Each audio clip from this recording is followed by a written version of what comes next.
Hello વિદ્યાર્થી મિત્રો, સ્વાગત છે તમારું અમારી ઓનલી મેથ્સ YouTube ચેનલમાં, જેમાં હું મોહિત જોશી તક્ષશિલા વિદ્યાપીઠ તથા ભૂષણ પ્રણવ એજ્યુકેશન વતી આપ સૌનું હાર્દિક સ્વાગત કરું છું.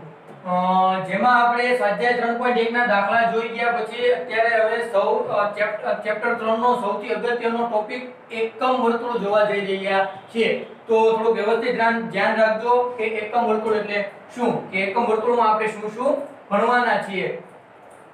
ઓકે, એકમ વર્તુળની સૌપ્રથમ વ્યાખ્યા જોઈ લઈએ.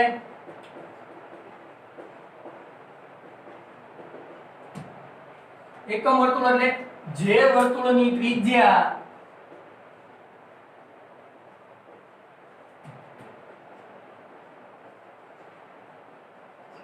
એક હોય તેવા વર્તુળને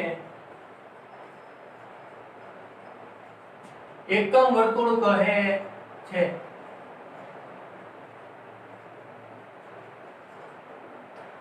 જે વર્તુળની ત્રિજ્યા 1 હોય તેવા વર્તુળને શું કહે છે? એકમ વર્તુળ કહે છે. એકમ વર્તુળમાં આપણે ડિટેલમાં ભણવા જતા પહેલા આપણે ખૂણાની થોડીક પ્રાથમિક માહિતી મેળવી લઈએ. ખૂણા વિશે મેળવી લઈએ. મારી પાસે માની લો એક બિંદુ છે, શિરોબિંદુ જેને કહેવાય છે શિરોબિંદુ. તેમાંથી એક ભુજ પ્રસાર થાય છે, કિરણ પ્રસાર થાય છે, જેને કહેવાય છે પ્રારંભિક ભુજ.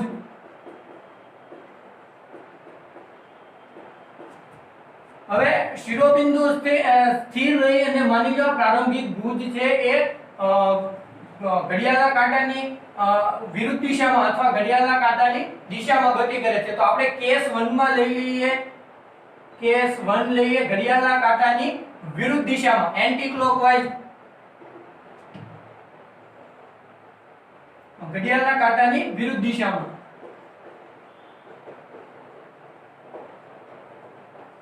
Anti clockwise. તો અહીં એક ચાપનું નિર્માણ થશે. રેડિયન પ્રણાલીમાં જોયા મુજબ અહીં એક ચાપનું નિર્માણ થશે અને અહીં એક શું થશે? થીટા બનશે. એની દિશા કેવી હશે કે પ્રારંભિક ભુજ આ છે અને આ અંતિમ ભુજ. આ બાજુથી આ એન્ટી ક્લોકવાઇઝ દિશામાં જાય છે. તો જો એન્ટી ક્લોકવાઇઝ દિશામાં ગતિ હોય એની, તો એક થીટા બનશે. એ કેવો હશે? હંમેશા ધન. કેવો હશે? ધન. અને કેસ 2 લઈએ આપણે.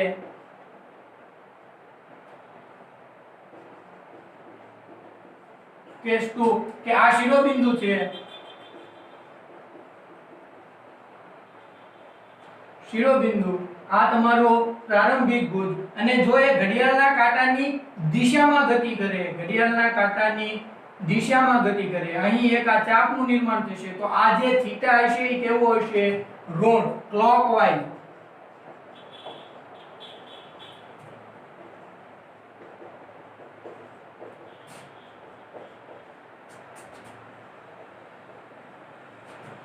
આ પોઝિટિવ સાઇન દર્શાવે છે અને આ નેગેટિવ દર્શાવે છે કે જો એન્ટી ક્લોકવાઇઝ દિશામાં ભુજની ગતિ હશે તો થીટા કેવો હશે? હંમેશા પોઝિટિવ. અને ક્લોકવાઇઝ હશે, ઘડિયાળના કાંટાની દિશામાં હશે, તો થીટા હંમેશા કેવો હશે? નેગેટિવ. આ પોઝિટિવ સાઇન દર વખતે આપણે ધન ને ઋણ લખવા જઈશું નહીં. ધન લખવું હોય ત્યાં પ્લસ v લખશું અને ઋણ લખવું હશે ત્યાં માઈનસ v. તો આ એક બે વસ્તુ ખાસ યાદ રાખજો, આગળ જતા આપણે કામમાં આવશે. કે એક શિરોબિંદુ હોય, પ્રારંભિક ભુજ હોય, અંતિમ ભુજ હોય, અને જો ઘડિયાળના કાંટાની દિશામાં વિરુદ્ધ દિશામાં ગતિ કરતો હોય તો ખૂણો હંમેશા કેવો બનશે? ધન. અને ઘડિયાળના કાંટાની દિશામાં ગતિ કરતો હોય તો ખૂણો હંમેશા કેવો બનશે? ઋણ. ઓકે, તો હવે આપણે એકમ વર્તુળ વિશે જોઈએ. એકમ વર્તુળની વ્યાખ્યા આપણે જોઈ ગયા કે જે વર્તુળની ત્રિજ્યા 1 હોય તેવા વર્તુળને એકમ વર્તુળ કહે છે. હવે એની અંદર આપણે ઘણી બધી વસ્તુ જોવાની છે. ત્રિકોણમિતિ વિધેયોના સાઇન, તેના ચિહ્નો વગેરે. તો સૌપ્રથમ હું એક એકમ વર્તુળ લઈ જ લઉં.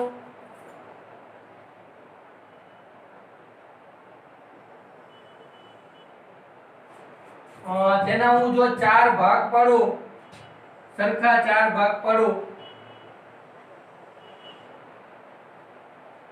તો આ થશે પ્રથમ ચરણ,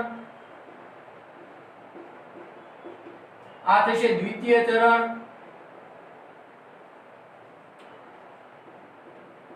આ થશે તૃતીય ચરણ, અને અને આ થશે ચતુર્થ ચરણ. ઓકે, જો મેં એકમ વર્તુળ લીધું છે એટલે આ શું થશે? વર્તુળનું કેન્દ્ર, વર્તુળના કેન્દ્રથી વર્તુળ પરના બિંદુનું માપ, એટલે આનું માપ કેટલું થશે? 1 કેમ કે એકમ વર્તુળમાં વર્તુળની ત્રિજ્યા કેટલી હોય? 1. એવી જ રીતે આ પણ કેટલું થશે? 1. તો હવે મારે આના યામ લખવા હોય, આ બિંદુના યામ લખવા હોય તો x યામ કેટલો છે એનો? 1 અને y યામ કેટલો છે એનો? 0. એવી રીતે અહીંયા જોઈએ તો એનો x યામ કેટલો છે? 0, પણ y યામ કેટલો છે? 1. આ x x ડેશ y અને y ડેશ, આ બાજુ ધન હોય, આ બાજુ બધી ઋણ હોય, તો આનો તમે આના યામ લખો તો x યામ કેટલો છે અહીંયા? -1 -1,0 અને અહીં y યામ લખો 0,-1.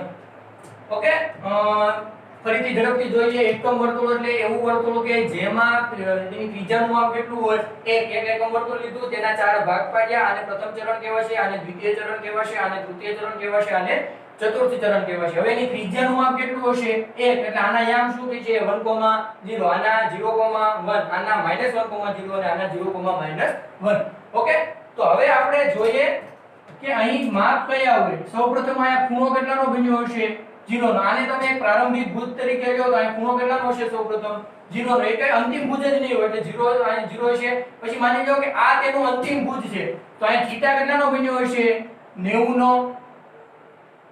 એટલે આપણે અહીં લખતા જઈએ, આના યામ આપણે થોડાક દૂર લખીએ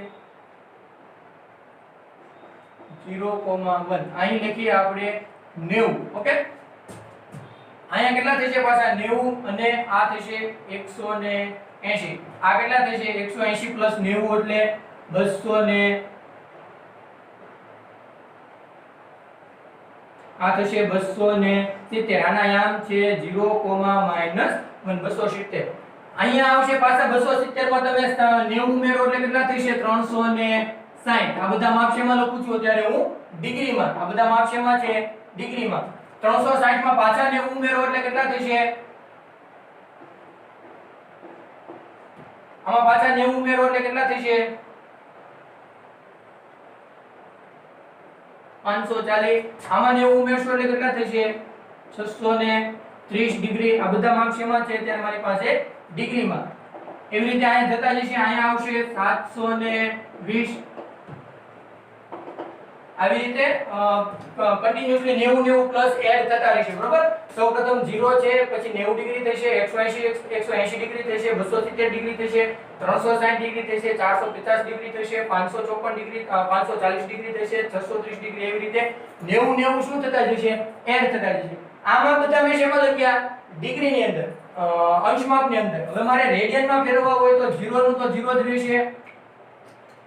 હવે હું આપણું બધા રેડિયનની અંદર લખું છું. આ માપ તો શું થશે? 0 તે 0 ડિગ્રી 0 રેડિયન. પછી આ 90 છે, 90 ને તમને ખ્યાલ છે 90 ને કેવી રીતે લખાય છે? 90 એટલે π/2. 180 એટલે પાઈ. 180 ડિગ્રી બરાબર કેટલા રેડિયન થાય છે? પાઈ રેડિયન. આપણે જાણીએ છીએ 270 ડિગ્રી. એને મારે રેડિયનમાં કન્વર્ટ કરવા હોય તો 270 ગુણ્યા 270 ડિગ્રીને મારે રેડિયનમાં કન્વર્ટ કરવા હોય તો 270 ગુણ્યા પાઈના છેદમાં કેટલા થશે? 180. ડિગ્રી છે, રેડિયનમાં કન્વર્ટ કરવા છે એટલે છેદ ઉડાડો. 9 તેરી 27 અને 9 દુ 18 એટલે 3π/2. એટલે 270 ને કન્વર્ટ કરશો એટલે કેટલા આવશે? 3π/2. 360 ને કરો એટલે 180 ના બમણા એટલે આ કેટલા થશે? 2π. 450 ને કન્વર્ટ કરો 450 ગુણ્યા પાઈના છેદમાં 180 છે. મીંડું મીંડું ગયો 9 × 5 45 ને 9 દુ 18. 5 પાઈના છેદમાં 2 54 ને 540 ને ફેરવો તો કેટલા થશે? 18 તેરી 54 એટલે આ થશે 3π. એવી રીતે આ બાજુ આવતા જશે. 630 ડિગ્રી ને ફેરવો અંશમાં રેડિયનમાં 630 ગુણ્યા પાઈના છેદમાં 180. મીંડું મીંડું ઉડી ગયું. 9 સત્તા 63 અને 9 દુ 18 એટલે 7 પાઈના છેદમાં 2 7 પાઈના છેદમાં 2. હવે દર વખતે તમે તફાવત પણ બધામાં સેમ છે. આ બંનેનો તફાવત કેટલો છે 90 નો અને તમે એને ગુણો છો કેટલા વડે પાઈના છેદમાં 180. તો આ બેમાં જેટલો તફાવત હશે એવી જ રીતે આગળનામાં પણ તફાવત આવશે. તો આમાં બંનેમાં કેટલો તફાવત છે 7 પાઈ બાય 2 અને 7 પાઈ 3 પાઈ બાય 2 અને 7 પાઈ બાય 2. તો 3 અને 4 7. તો હવે તમે આગળની તમે લખાવી શકો કે આગળ કેટલા હશે 7 ને 4 11 પાઈ બાય 2. હજી આગળનું લખાવી શકો 15 પાઈ બાય 2. એવી રીતે આમાં આવતા જશે. અહીં જોઈ લો 0 આવ્યા 2 પાઈ આવ્યા. આ કેટલા છે 18 ચોક 72 એટલે આ થશે 4 પાઈ. તો આમાં પણ એક સિક્વન્સ જળવાય છે 0 2 પાઈ 4 પાઈ. આ 0 પાઈ પણ કહી શકો પણ 0 આરે પાઈ ગુણ્યા એટલે શું થઈ જશે 0 0 2 પાઈ 4 પાઈ 6 પાઈ.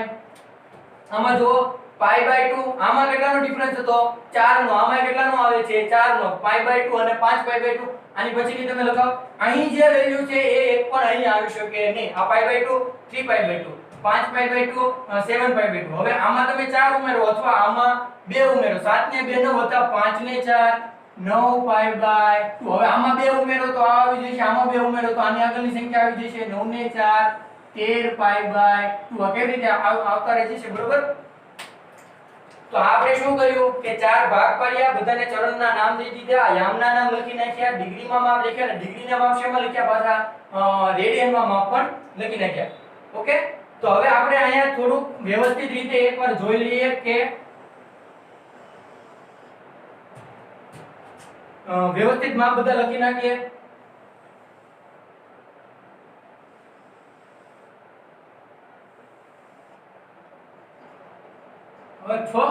પ્રથમ ચરણ આખું નહીં લખતા, હું ફર્સ્ટ લખીશ ખાલી, સેકન્ડ, થર્ડ અને ફોર્થ. અહીંયા યામ શું છે 1,0. અહીંયા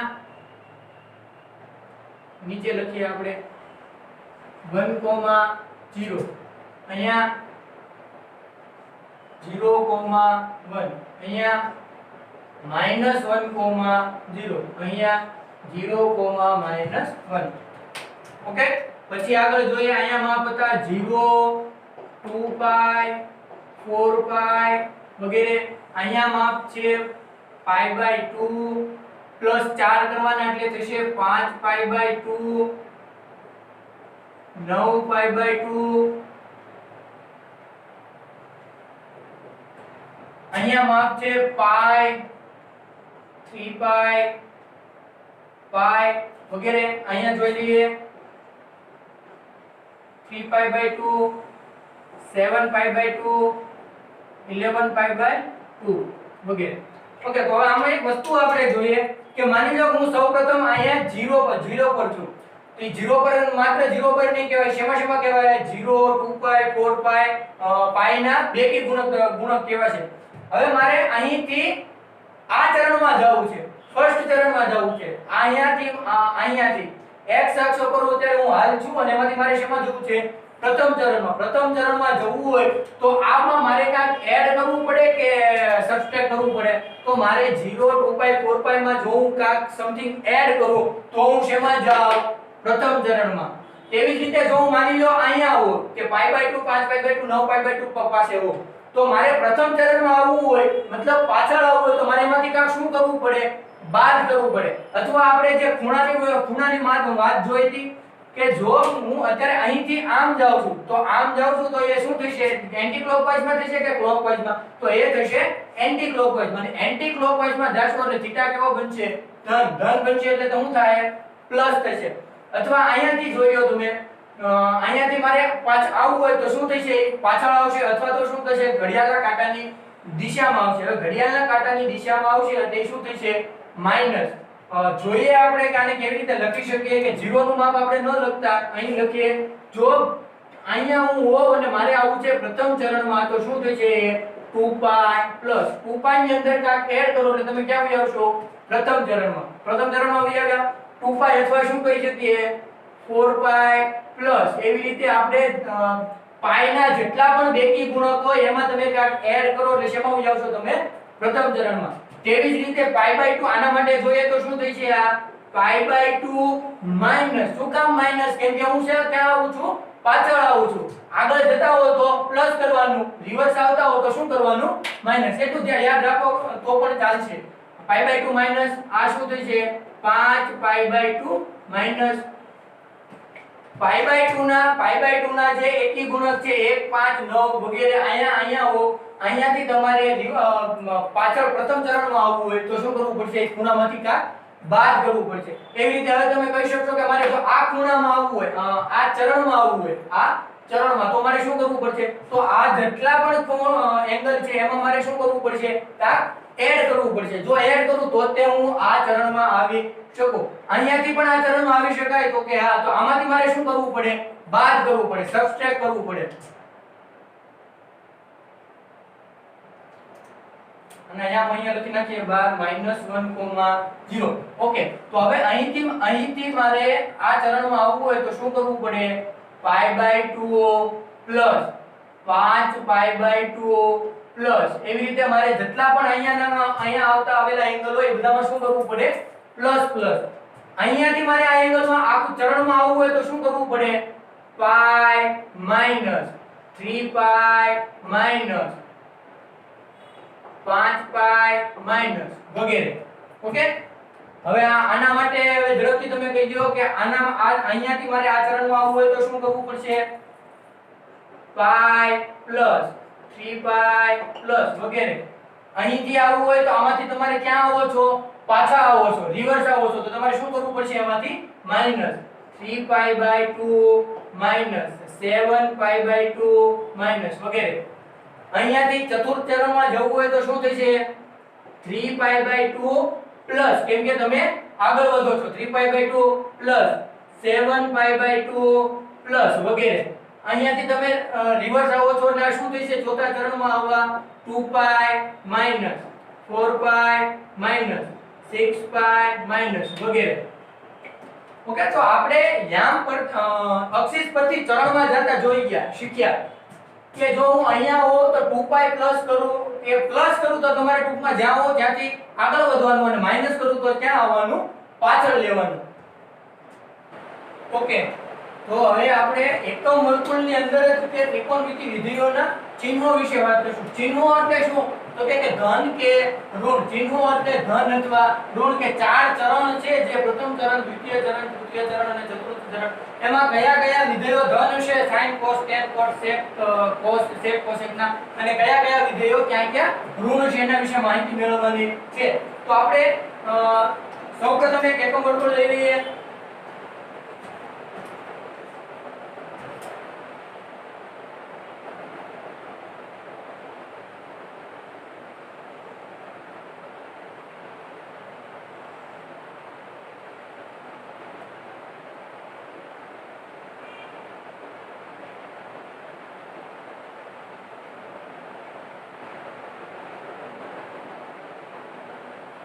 ઓકે, એમાં અત્યારે આપણે ખાલી જેના વિધેયોના ચિહ્નો વિશે માહિતી મેળવવાની છે.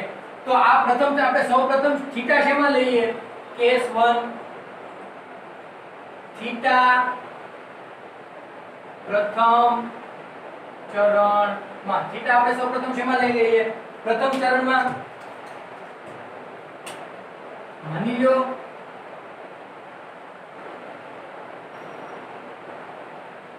આના યામ કહેવાય છે 1,0, આના 0,1.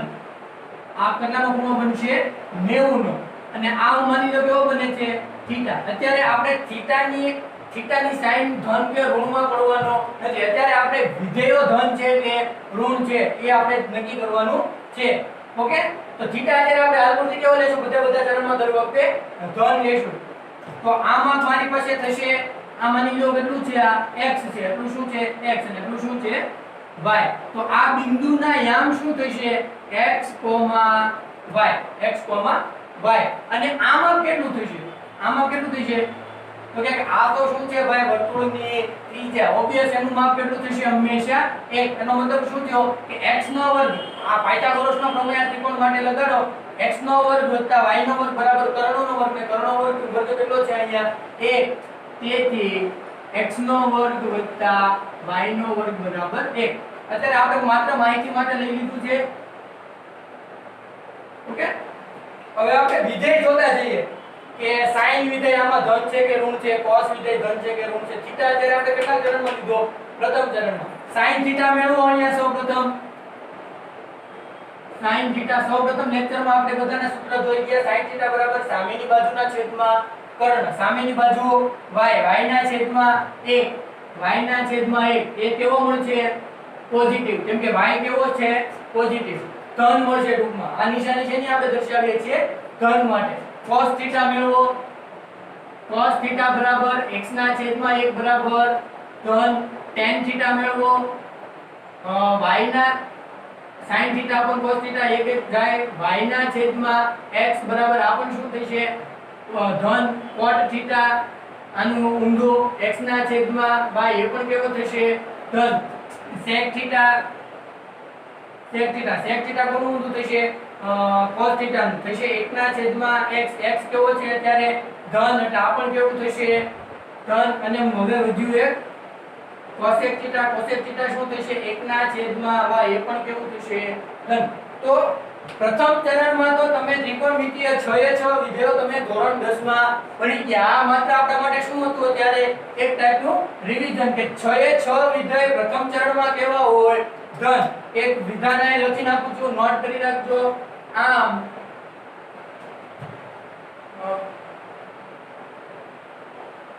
બધા જ ત્રિકોણમિતિય વિધેયો પ્રથમ ચરણમાં ધન છે અથવા ધન હશે.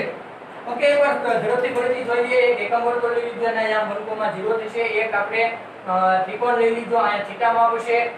આમાં x લઈ લઈએ, આ y લઈ લીધું, x, y થશે.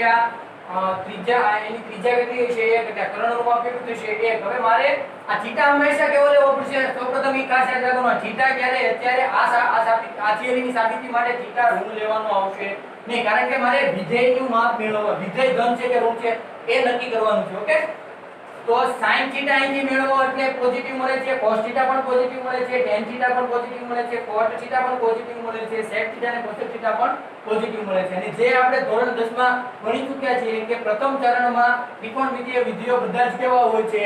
ધન. ઓકે, તો હવે આપણે કેસ 2 લઈ લઈએ. થીટા શેમાં લઈએ? બીજા ચરણમાં થીટા લઈએ. બીજા ચરણમાં આ વસ્તુ નોટ કરી લેજો.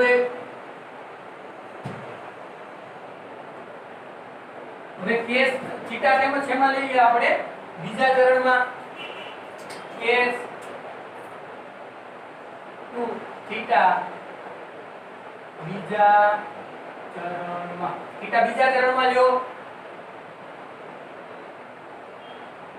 તો હવે આ તો y માં આ પોઝિટિવ હશે, y એટલે આ તો કેવું હશે? પ્લસ જ હશે. પણ આ x હવે ક્યાં આવી ગયો? ડાબી બાજુ. એટલે આ x કેવું હશે હવે? -x. આ y ના y, આ માપ થીટા ના થીટા, અને આ તો વર્તુળની ત્રિજ્યા છે એટલે 1 ના 1. તો આ બિંદુના આમ શું થશે? -x, y. ઓકે, એટલો ખ્યાલ પડ્યો કે આ x પોઝિટિવ હતું, અહીંયા x કેવું થઈ ગયું? કે માત્ર નેગેટિવ. ઓકે, તો આના માટે આ ત્રિકોણ માટે 6 એ 6 ત્રિકોણમિતિય વિધેયો જોઈએ. sin થીટા બરાબર સામેની બાજુના છેદમાં કર્ણ, y ના છેદમાં 1 બરાબર આ કેવું આવ્યું? પોઝિટિવ. cos થીટા બરાબર પાછળની બાજુ છેદમાં કર્ણ એટલે -x ના છેદમાં 1. આનો જવાબ કેવો આવશે? ઋણ આવશે. tan theta sin theta upon cos theta એટલે y ના છેદમાં -x બરાબર -x ના -y ના છેદમાં x એટલે આ પણ કેવું આવશે? ઋણ. cot થીટા એટલે tan નું ઊંધું થશે -x ના છેદમાં y એ પણ કેવું થશે? નેગેટિવ. sec થીટા cos નું ઊંધું -1 ના છેદમાં x એ પણ કેવું થશે? Negative. cosec theta sin theta નું ઊંધું કેવું થશે? 1 ના છેદમાં y બરાબર એ કેવું મળ્યું મને? પોઝિટિવ. તો જો તો બીજા ચરણમાં મને કયા વિધેય ધન મળ્યા અને કયા વિધેય ઋણ મળ્યા? તો કે sin થીટા ધન મળ્યું તો ઓબ્વિયસ વસ્તુ છે એનું ઊંધું હશે, એ પણ કેવું મળશે? ધન. cos થીટા ઋણ મળ્યું એટલે આ પણ ઋણ હશે, આ ઋણ હશે એટલે આ પણ ઋણ હશે. તો એક અગત્યની નોંધ લખી લો અહીંયા કે બીજા ચરણમાં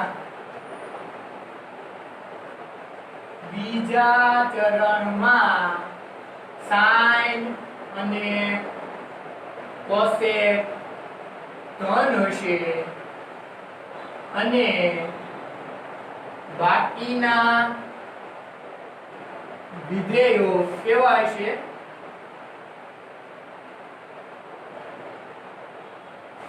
ઋણ હશે. બીજા ચરણમાં યાદ રાખો તમે કયા કયા વિધેયો ધન હશે, sin અને cosec. બાકી બધા કેવા હશે? ઋણ. cos tan cot અને sec કેવા હશે? ઋણ. આમ આપણે બે ચરણમાં થીટા જોઈ લીધા. સૌપ્રથમ થીટા પ્રથમ ચરણમાં હોય તો બધા વિધેય કેવા થશે? ધન. બીજા ચરણમાં હોય તો કયા કયા વિધેયો ધન થશે? sin થીટા અને cosec થીટા કેવા થશે? ધન. બાકીના બધા કેવા થશે? ઋણ. ઓકે, તો હવે આપણે ત્રીજા ચરણમાં લઈએ થીટા. થીટા શેમાં લઈએ? ત્રીજા ચરણમાં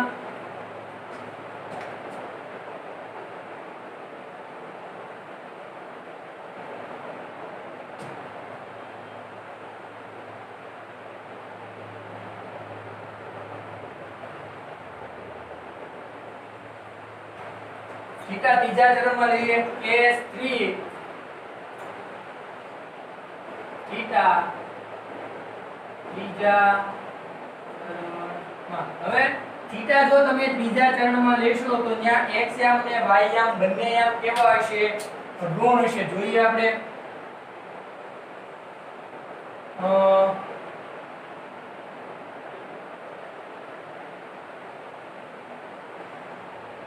આ -x જ છે પણ આ હવે y હતું પણ આ હવે ત્રીજા ચરણમાં આવી જવાથી આ કેવું થઈ જશે?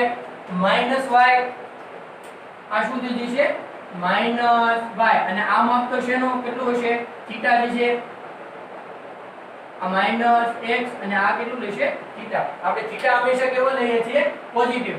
તો ત્રીજા ચરણમાં x યામ કેવો હશે? -, y યામ કેવો હશે? -. તો આ બિંદુના યામ મને લખાવો. આ બિંદુના યામ શું થશે? -x, -y. ઓકે, તો ત્રીજા ચરણમાં હવે આપણે જોડે જોડે બધા વિધેય જોઈ લઈએ કે ત્રીજા ચરણમાં શું થશે? sin theta. sin થીટા બરાબર થીટા સામેની બાજુના છેદમાં કર્ણ. કર્ણ એટલે કેટલી છે? આની ત્રિજ્યા છે અને ત્રિજ્યા કેટલી રહેશે? હંમેશા 1. sin થીટા બરાબર સામેની બાજુ -y ના છેદમાં 1 ને -y ના છેદમાં 1 એટલે કેવું થશે? આ ઋણ થશે. cos થીટા એટલે પાસેની બાજુના છેદમાં કર્ણ. પાસેની બાજુ શું છે મારી પાસે? -x ના છેદમાં 1. એનો જવાબ પણ કેવો હશે? માઈનસ થશે. tan થીટા એટલે સામેની બાજુના છેદમાં પાસેની બાજુ. tan થીટા શું થશે? સામેની બાજુના છેદમાં પાસેની બાજુ. સામેની બાજુનું માપ છે -y. આ છે -x પ્લસ એટલે y ના છેદમાં x એટલે tan થીટા કેવું મળ્યું મને? ધન. tan થીટા ધન મળ્યું તો cos થીટા એનું ઊંધું x ના છેદમાં y એ પણ કેવું મળશે મને? ધન. ઓકે, sec થીટા તો કોનું રિવર્સ થશે? cos theta. cos થીટા કેવું છે? ઋણ. તો આ પણ કેવું થશે? ઋણ. છતાં આપણે લખી નાખીએ -1 ના છેદમાં x બરાબર શું થશે? આ પણ ઋણ. અને cosec થીટા કોનું ઊંધું થશે? sin theta. એટલે આ પણ કેવું થશે? -1 ના છેદમાં y બરાબર આ પણ શું થયું? ઋણ. તો જો કે બીજા ચરણમાં કયા કયા વિધેય ધન મળે છે અને કયા કયા વિધેય ઋણ મળે છે, તો આપણને જોવા મળશે કે tan થીટા અને cot થીટા બીજા ચરણમાં બંને કેવા છે? ધન છે અને બાકી બધા કેવા છે? ઋણ છે. તો હું અહીંયા નોંધ કરીને લખી નાખીશ કે ત્રીજા ચરણમાં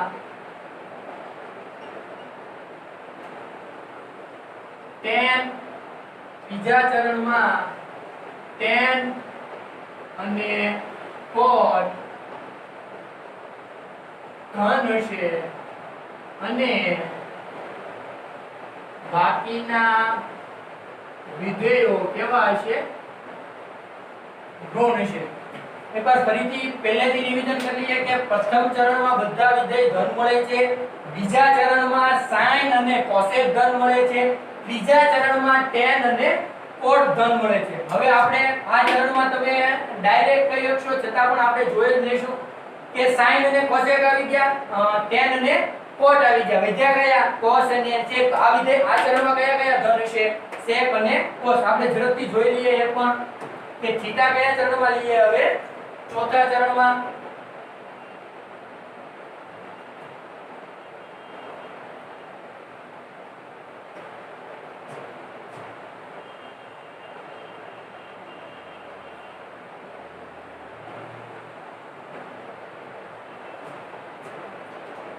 થીટા લઈ લઈએ આપણે ચોથા ચરણમાં. ઓકે, તો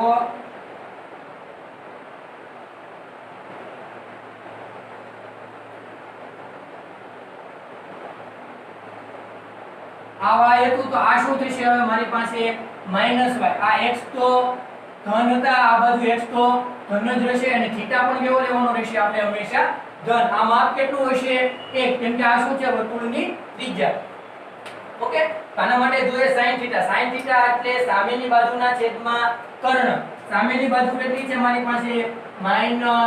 કર્ણ 1 એટલે આનો જવાબ આવશે ઋણ. cos થીટા પાસેની બાજુના છેદમાં કર્ણ. પાસેની બાજુ કેવી છે અહીંયા? ધન. ધનના છેદમાં 1 એટલે આ કેવો આવશે? ધન. tan થીટા એટલે સામેની બાજુ છેદમાં પાસેની બાજુ. sin થીટા ના છેદમાં cos થીટા -y ના છેદમાં x બરાબર આનો જવાબ કેવો આવશે? ઋણ. tan થીટા ઋણ આવ્યું તો cos થીટા પણ કેવું હશે?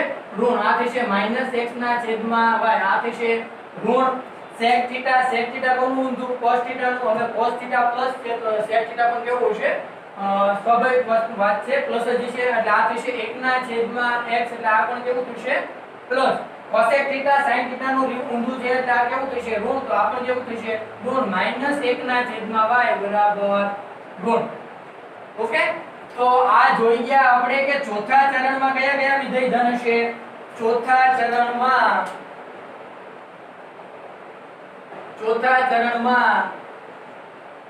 cos અને sec ધન હશે. બાકી બધા વિધેય કેવા હશે? ઋણ હશે. તો ઝડપથી પુનરાવર્તન કરી લઈએ કે એકમ વર્તુળ હોય તેની ત્રિજ્યાનું માપ કેવું છે? હંમેશા 1. તેમાં વિધેયોના ચિહ્નો જોઈ લઈએ આપણે. ત્રિકોણમિતિ વિધેયોના ચિહ્ન જોઈ લઈએ કે કયા વિધેય કયા ચરણમાં ધન હશે અને કયા ચરણમાં ઋણ હશે. તો ધોરણ 10 માં તમે ભણી ગયા તેમ પ્રથમ ચરણમાં બધા વિધેયો હંમેશા કેવા હશે? ધન. બીજા ત્રીજા ને ચોથા ચરણમાં અત્યારે આપણે 11મા ધોરણમાં ભણ્યા કે બીજા ચરણમાં sin અને cosec ધન હોય, ત્રીજા ચરણમાં tan અને cot ધન હોય અને ચોથા ચરણમાં sec અને cos અને sec ધન હોય. ઓકે, તો હવે વિડિયો બહુ લાંબો થઈ જશે એના માટે આ વિડિયો લેક્ચર પૂરતો આપણે એટલું રાખીએ. હજી પણ એકમ વર્તુળની અંદર આપણે એક બે વસ્તુ જોવાની છે જે હવે નેક્સ્ટ વિડિયો લેક્ચરમાં જોઈશું.